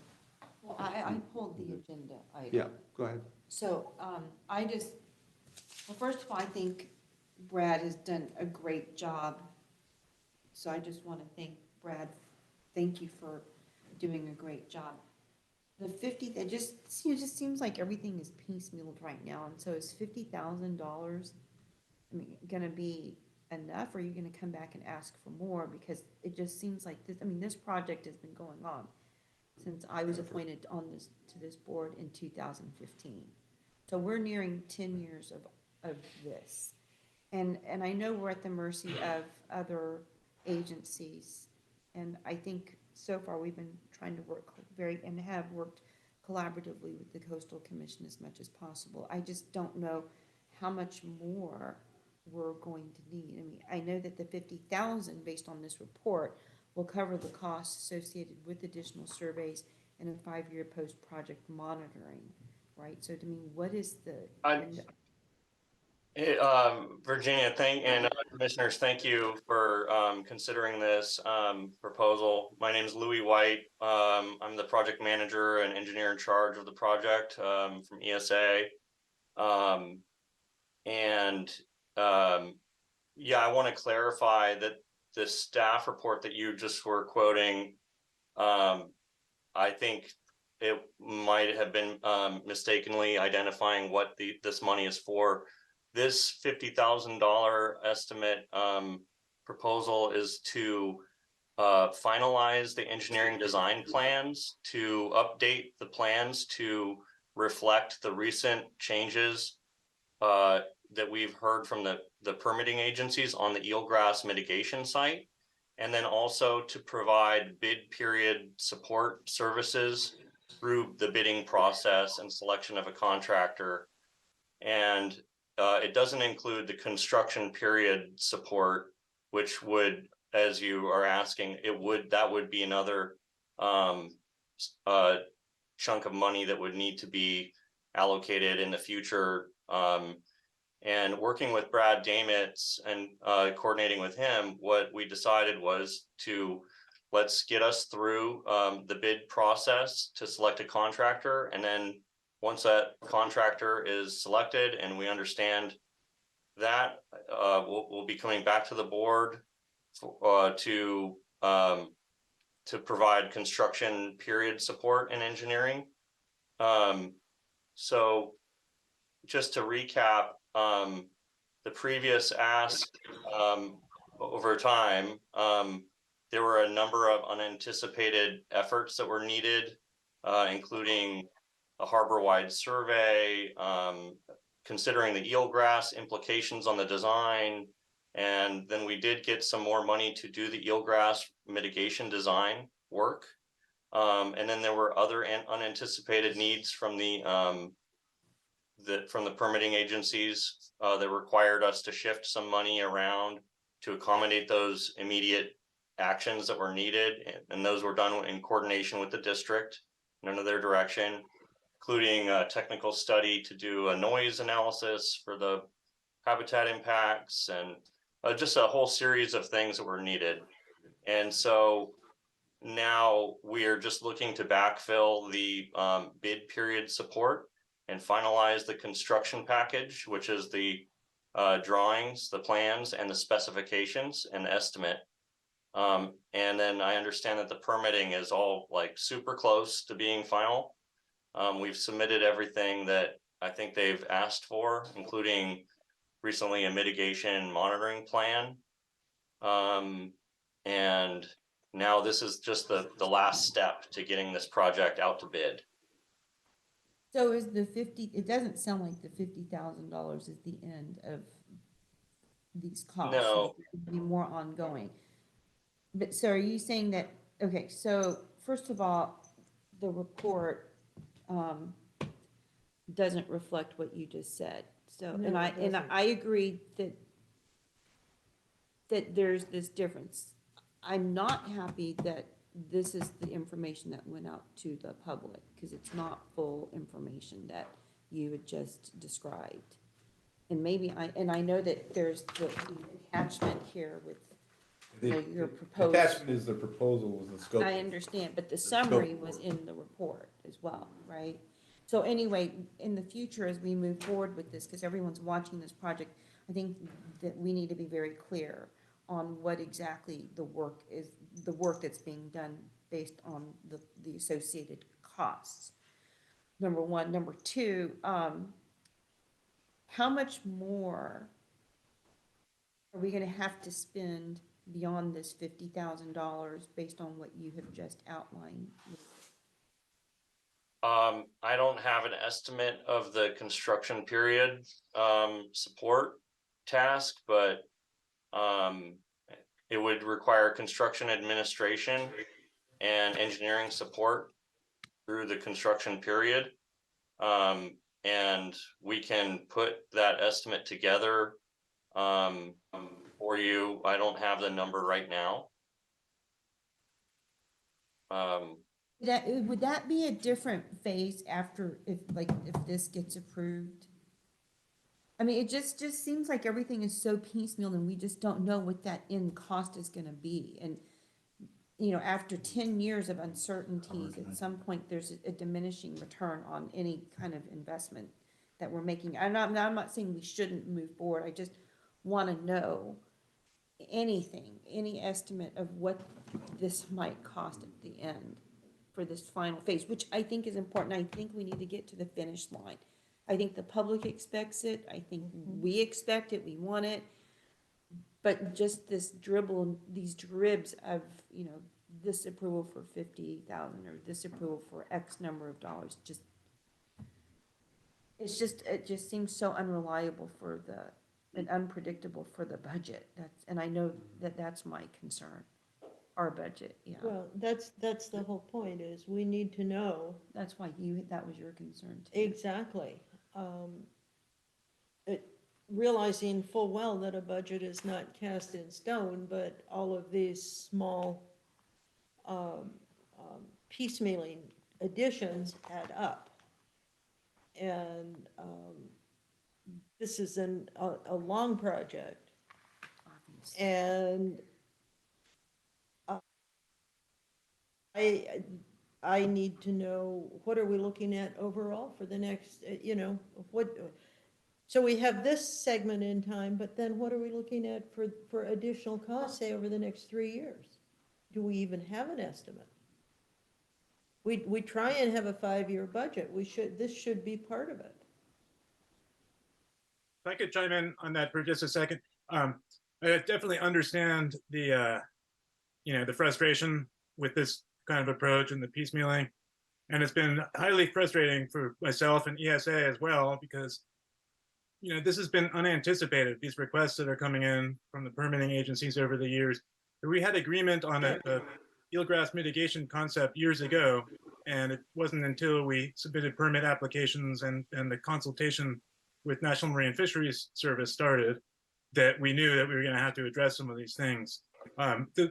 This package that ESA is putting in right now is going to cover things like not only finishing up the permit requests and the plans for the project so we can get it out to bid, but also there's quite a bit of work involved in that bid process, answering questions from the contractors, back and forth, and meeting with the contractors on site. And we just want to make sure that we're prepared to do that in an expedited manner so we can get this thing finally happening. All of the projects that I've worked on at the Harbor District, including the West Trail Living Shoreline, there's always a component that comes along with construction that includes the required monitoring that needs to be done for 5 years usually, and other things. And those are going to be unknown until we have the permit in hand and the conditions. So while I appreciate the kind of requests to understand what the exact costs are going to be, at this point it is difficult, and we can give you a better idea, but to really hone in and get a precise number is really a tough situation. We as a district have budgeted, I think 6.5 million towards this project. The exact cost that project will be, we don't know, but this is just to get us to being able to put the bid out. Once we get the contractor selected and we know exactly what the permitting agencies will do, we'll have to come back to the board to get permission to proceed with that contractor at that cost, which will include the cost of the engineer and monitoring. Right. So you're basically saying that this $50,000 is so that we can put the bid out? To complete the process to put the bid out, yes. Yeah. We were not expecting this significant questioning from NOAA right now. They last night again sent out more questions, which we're responding to. So this is, again, this is, as the staff report says, to continue the engineering and planning costs for surface beach restoration. I We could have understand. said and complete, but it's to continue it, and the exact cost of what they're going to charge us for supervision of the project or management, and the actual construction costs, we won't know those for locked in until we get the bids back. Right. Right now, it just seems like things are coming in for money requests in dribs and drabs, and I just, I don't think it's a great process. I mean, I understand why, but I also don't think it serves our needs as a board to understand it vis-a-vis the budget and the transparency issue for the public. I agree. We got to make that process a little more robust, I guess. I don't know how, I mean, if you want to work on that with Brad, I think the process piece is going to be important. Okay. Otherwise, I mean, I'll make a motion to approve an increase in the capital expenditure appropriations of $50,000 to cover district consultant ESA's continued engineering and planning costs for the Surfers Beach Restoration Pilot Project and required eelgrass mitigation efforts at Pillow Point Harbor. Second. Okay, it's been, Oh, sorry. There's a public comment, is right? there a public comment on I'm this? sorry, and I didn't see your hand. I'm reading this. Oh, okay, let's take a public comment. Yeah. Thank you, Jim. Brad, Louis, great to see you guys. I'd like to say that ESA's done a great job with this. I'd just like to remind you a little bit about the history of what's happened with this project. When this first started, and correct me guys if I'm wrong, but eelgrass was not an issue. That's right. We have, part of this project has to do with climate change and sea level rise, and climate change, I suspect, has something to do with why we're seeing eelgrass in our harbor. It's a great thing. I'm happy to see, I don't know the details of what happened with the permitting with respect to NOAA, but I'd like to remind you all that when we first started this project, NOAA and the district and others worked together to find a way to make this project happen. So we've had a lot of support from NOAA over the years to make this happen. And these permitting issues just keep coming up. So I would say that the consultants have been very clear about how budgeting has happened with this, and that none of us have been able to sort out exactly where it was going to go because of the timeline. Things have been changing, and the permitting agencies have been responding to the changes, and then it ends up costing us more money. So one message to that is the sooner we get this done, the better. Thank you. We're trying to. Thank you, Ed. I agree with that. Okay, yes, George. You look at them. So I just want to make sure that we all realize, again, and I've said this many times, that this project is a demonstration project. The most critical component of this project is be able to demonstrate what is happening. So there should be a way to make sure that we're getting, in these proposals, the baseline data for pre, during, and post-construction monitoring, and that the data is there for people like the sanctuaries and the Coastal Commission to be able to see how things are functioning and working. Those are very critical components, if nothing else. Certainly the eelgrass component of it, people are going to be wondering and want that to be monitored. So there is a lot of these additional things that are happening, and that's not troubling me, but I just want to make sure that we still all remember that if we don't demonstrate or don't get the type of data we need to demonstrate whether this is semi-successful or not successful in terms of the construction of that beach and how long it lasts, that's going to be very troublesome for us. So let's make sure that in these estimates for construction monitoring, post-construction monitoring, that we have the data elements collected that will help us kind of prove, how this thing can happen in the future. Thank you, George. Okay, we have a motion. Can we have a roll call, please? President Zemke, Aye. Commissioner Delmerat, Aye. Mr. Jane Crowley, Mr. Slater Carter. That brings us to the closed session portion of the agenda. And is there any public comment on the closed session? Okay. No comment. Recording stopped. How great I am. Great, all right, we're done with closed session. Okay. Are we meeting?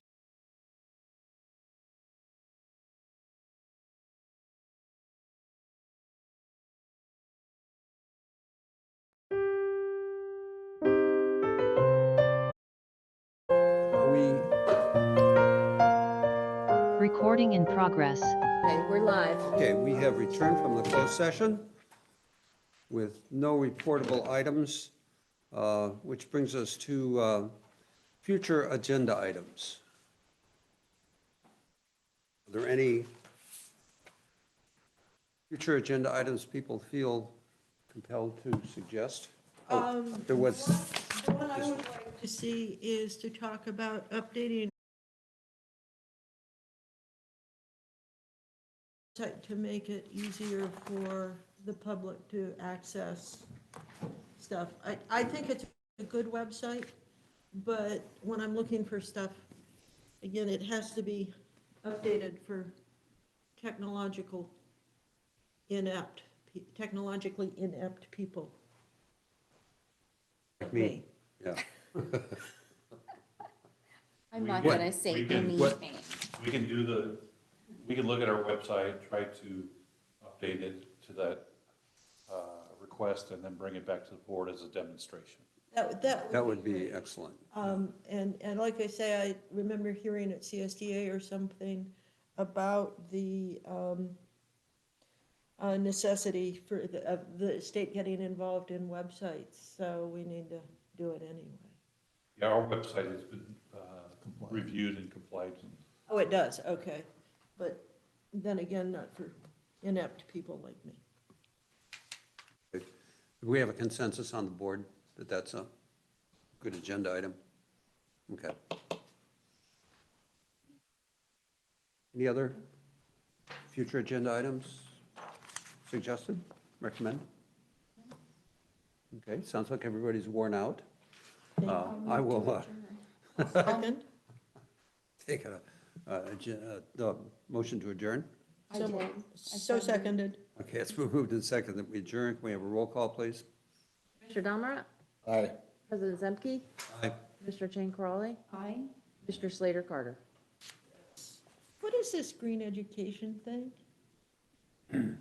Informal, Just for information. just for your information. Recording stopped. Okay, now that recording.